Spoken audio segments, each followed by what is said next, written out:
I'm alive, but I'm not sure I should be. People ask me to recount that night as if retelling it might help me move on. But some things can't be moved past. They just haunt you differently. I've tried to convince myself that I didn't see what I saw, that I'm exaggerating, that it was my imagination. But my story doesn't end with shadows or bumps in the night. My story ends in blood, headlights, and a shattered silence I'll never forget. If you're reading this, know one thing. Anger on the road is never worth it, because sometimes you might meet someone whose rage is far bigger than yours. It started like any other late-night drive. I was coming home after a long workday, pushing through the winding 2-lane highway that carved through a stretch of empty farmland. The day had been brutal, missed deadlines, an argument with my boss, and my coffee had spilled during lunch.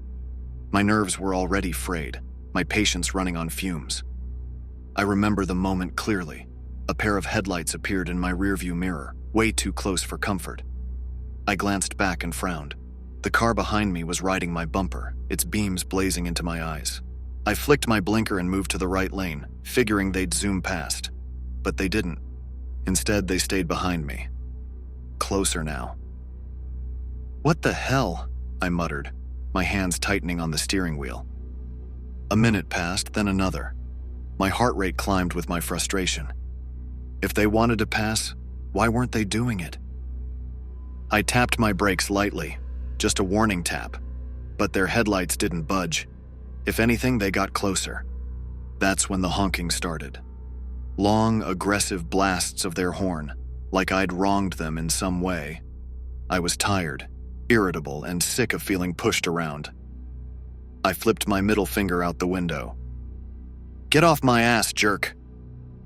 That was a mistake. The car veered sharply into the left lane, speeding up until it was directly beside me. For a moment, I thought they were going to pass. But then they slowed, pacing me instead. I glanced over. The car's windows were dark, the interior invisible. "Freak," I muttered under my breath, refusing to look again. But then the car swerved, toward me.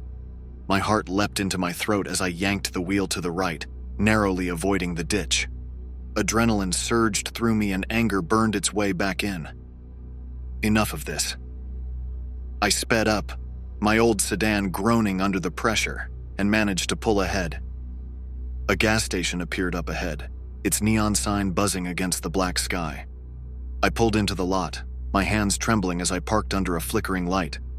I figured they'd keep going, but when I turned off the engine, I saw their car slow and pull into the station too. My stomach knotted. I stayed in my car, staring at their vehicle, a dented black sedan, parked a few spaces away. Nobody got out. I couldn't see the driver. My imagination ran wild. Was it some drunk idiot? A teenager playing chicken on the road? Or worse, was this personal? Minutes ticked by, the gas station eerily quiet except for the hum of the sign. The clerk inside was visible through the glass, slouched behind the counter, scrolling on their phone. I debated leaving, but I needed to calm down. My breath came in short bursts, my hands sticky with sweat. Finally, I swung the door open and stepped out. The air was sharp and cold, biting through my thin jacket. I headed for the convenience store, hoping the bright lights and a human presence might ease my nerves.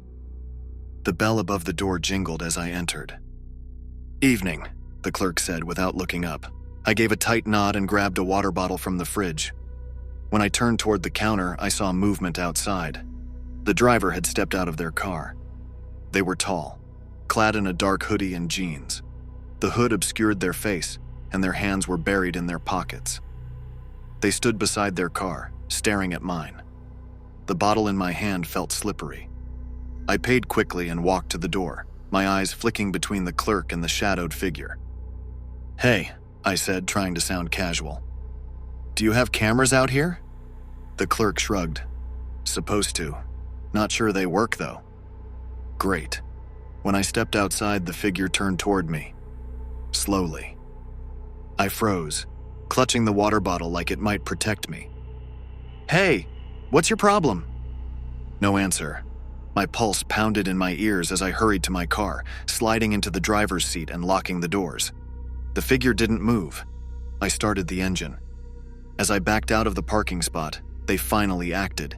They took 2 deliberate steps forward and pulled something from their pocket. A knife, its blade catching the light. Panic slammed into me. My tires screeched as I tore out of the lot, gravel spraying in my wake. I thought I was safe once I hit the highway. The gas station vanished behind me, swallowed by the night. But then I saw the headlights. They appeared in my rearview mirror, gaining on me fast. "No," I whispered. "No, no, no." The black sedan loomed closer, its engine roaring as it matched my speed. I pushed my car harder, the needle climbing past 70. The road blurred, trees flashing by in streaks of shadow. The sedan swerved again, nudging my rear bumper. My car shuddered violently, and I gritted my teeth, gripping the wheel to stay steady. The honking returned, louder this time. I screamed, frustration and terror boiling over. "Leave me alone!" The sedan rammed me again, harder this time. My tires skidded, the steering wheel twisting against my hands. I barely managed to regain control. A sign ahead read, "Rest stop, 1 mile." My heart leapt. A rest stop meant people, lights, safety. I just had to make it there. The sedan followed close, its high beams flooding my mirrors. My eyes stung, but I didn't dare slow down. When the rest stop came into view, I swerved into the lot, parking near a cluster of other cars. I jumped out, leaving the engine running, and sprinted toward the restroom building. I didn't look back. The restroom was cold and smelled of mildew. I locked myself in a stall, my chest heaving. Minutes passed, the silence broken only by the distant hum of cars on the highway. I peeked out eventually, my legs trembling. The lot was still, the black sedan nowhere in sight. Relief washed over me, but it was short-lived. When I returned to my car, I noticed the note on the windshield, a single scrap of paper fluttering under the wiper. I hesitated, my hand shaking as I reached for it. The handwriting was jagged, almost childlike. "You got lucky." I sat there in my car for what felt like an eternity, gripping the wheel and staring at the note. My chest felt hollow, like I'd stopped breathing for too long, and my stomach churned as though it had folded in on itself. What did they mean by lucky? Was it a warning? A taunt? I told myself to calm down. This was some lunatic's sick game, probably just someone trying to scare me. But when I looked up at the rest stop, I saw only the vacant benches and flickering overhead lights. No cameras, no witnesses. My fingers hovered over my phone, but I didn't call anyone.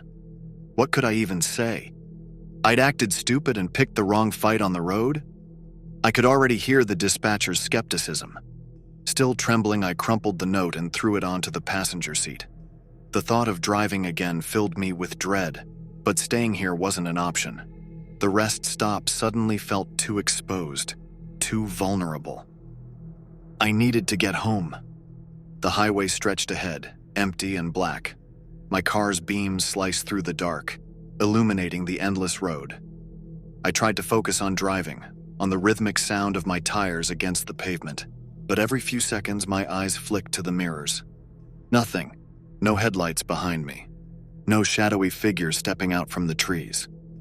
I told myself I was overreacting, that the nightmare was over, but my heart wouldn't stop racing, and every gust of wind or rustle of leaves sounded like a footstep creeping closer. The only thing louder than my paranoia was the anger bubbling up beneath it. Who did they think they were? Why had they singled me out? I started replaying everything in my mind, second-guessing my decisions. If I hadn't flipped them off, would they have still come after me? If I hadn't stopped at the gas station, would they have just gone on their way? But it was too late for what-ifs. The damage was done. I don't know when I saw the car again. Maybe I'd been too distracted by my own spiraling thoughts to notice it earlier. But there it was, a pair of headlights in the distance behind me. It wasn't tailgating me this time. Not yet. My first instinct was to tell myself it wasn't the same car. There were thousands of black sedans out there and plenty of people on this road. It didn't have to be them. But the light stayed there, distant but steady, for miles. My palms began to sweat again. I eased my foot off the accelerator, letting my speed drop. The car behind me matched my pace. I sped up. They did too. No, this wasn't coincidence. They were following me. The isolation of the highway. The highway seemed to stretch forever, an endless ribbon of asphalt with no turnoffs, no exits, and no other cars. Just me and them. The thought struck me like a slap.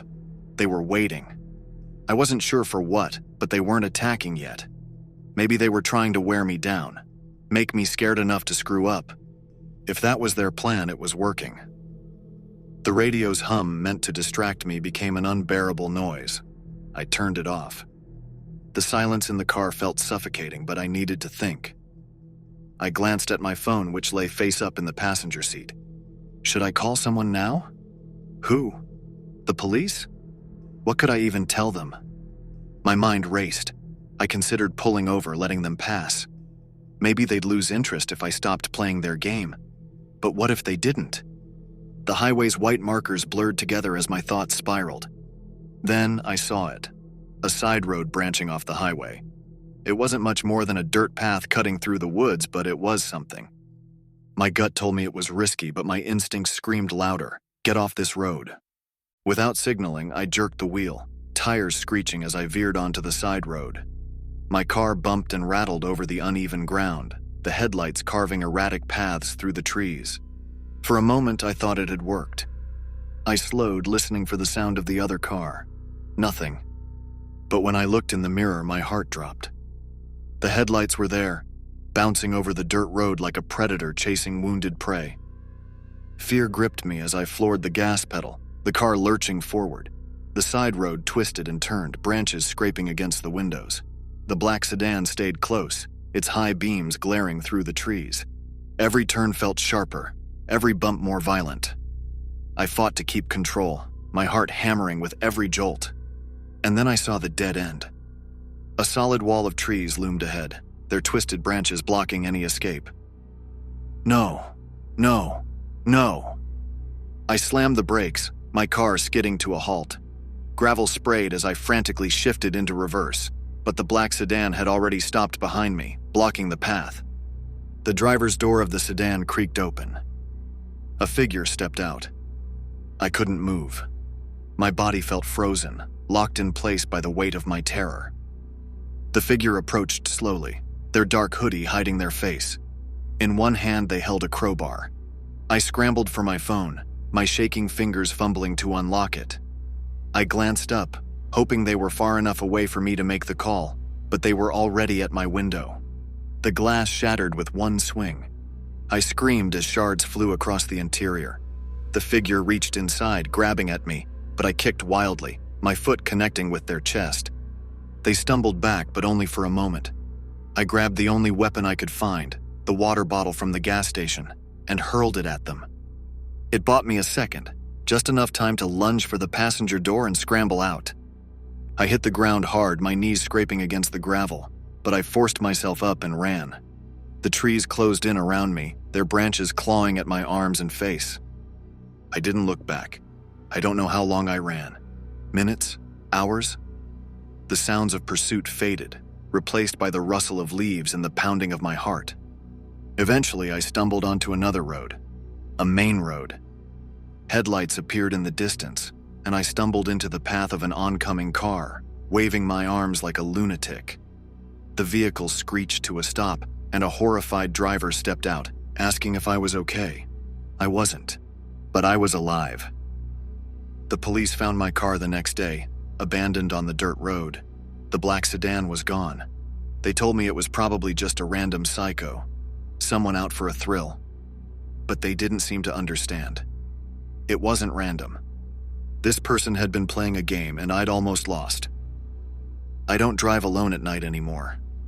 I can't. Every shadow feels like it's waiting. Every pair of headlights a reminder. People tell me to move on. But how can you when you've stared into the face of someone who sees you as nothing more than prey? Sometimes I still dream about that night. And in those dreams I don't get away.